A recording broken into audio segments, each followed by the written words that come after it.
प्रिय बहनों, आज हम एक ऐसी महिला की कहानी सुनेंगे जिसने परमेश्वर के प्रति विश्वास और धैर्य के साथ असंभव को संभव कर दिखाया। वह है सारा, अब्राहम की पत्नी, जिसकी कहानी बाइबल में उत्पत्ति की पुस्तक में दर्ज है।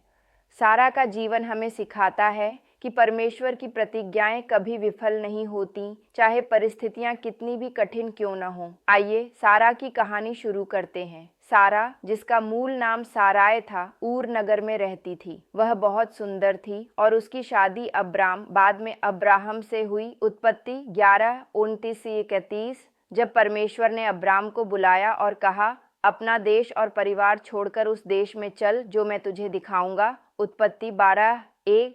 सारा ने बिना सवाल किए अपने पति का साथ दिया। वह अपने सुख सुविधाओं को छोड़कर एक अनजान यात्रा पर निकल पड़ी। यह उसका विश्वास और आज्ञाकारिता थी, जो हर महिला के लिए प्रेरणा है।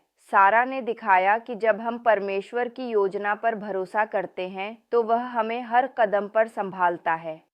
सारा का जीवन आसान नहीं था। उसकी सबसे बड़ी चुनौती थी उसकी बांझपन। उस समय संतान न होना एक बड़ा दुख माना जाता था और सारा की उम्र बढ़ती जा रही थी। फिर भी जब परमेश्वर ने अब्राहम को वादा किया कि उसकी संतान अनगिनत तारों की तरह होगी, उत्पत्ति 15:5, सारा ने इस वादे पर विश्वास किया। लेकिन इंतजार लंबा था। अधीर होकर सारा ने अपनी दासी हागार को अब्राहम को दिया, जिससे इश्माएल पैदा हुआ। उत्पत्ति 16:1-4। यह गलती थी जिससे उनके परिवार में तनाव आया। लेकिन सारा की कहानी हमें सिखाती है कि हमारी कमजोरियां परमेश्वर की योजना को रोक नहीं सकती। जब सारा 90 साल की थी, परमेश्वर ने फिर से वादा किया कि सारा को एक पुत्र होगा। उत्पत्ति 17:17।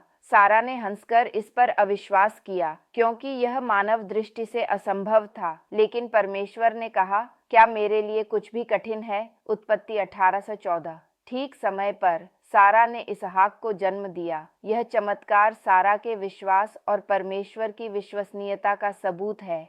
सारा की कहानी हमें सिखाती है कि परमेश्वर के वादे सच होते हैं, भले ही इंतजार लंबा हो। इब्रानियों 11:11 कहता है, विश्वास के द्वारा सारा को भी सामर्थ्य मिली कि वह गर्भवती हुई, यद्यपि वह वृद्ध थी। सारा ने दिखाया कि धैर्य, विश्वास और परमेश्वर की आज्ञाकारिता हमें हर मुश्किल से निकाल सकती है। वह विश्वास की माता बनी और उसका बेटा इसहाक परमेश्वर की प्रतिज्ञा का हिस्सा बना। प्रिय बहनों, चाहे आप किसी भी उम्र में हो, चाहे आपकी जिंदगी में कितनी भी चुनौतियां हों, सारा की तरह परमेश्वर पर भरोसा रखें। वह आपकी कहानी को भी चमत्कार में बदल सकता है। तो आइए सारा के विश्वास से प्रेरणा लें। अपने जीवन की हर परिस्थिति में परमेश्वर पर भरोसा करें। प्रार्थना करें कि वह आपको धैर्य और शक्ति दे। परमेश्वर आपकी कहानी को भी आशीष देगा। आमीन।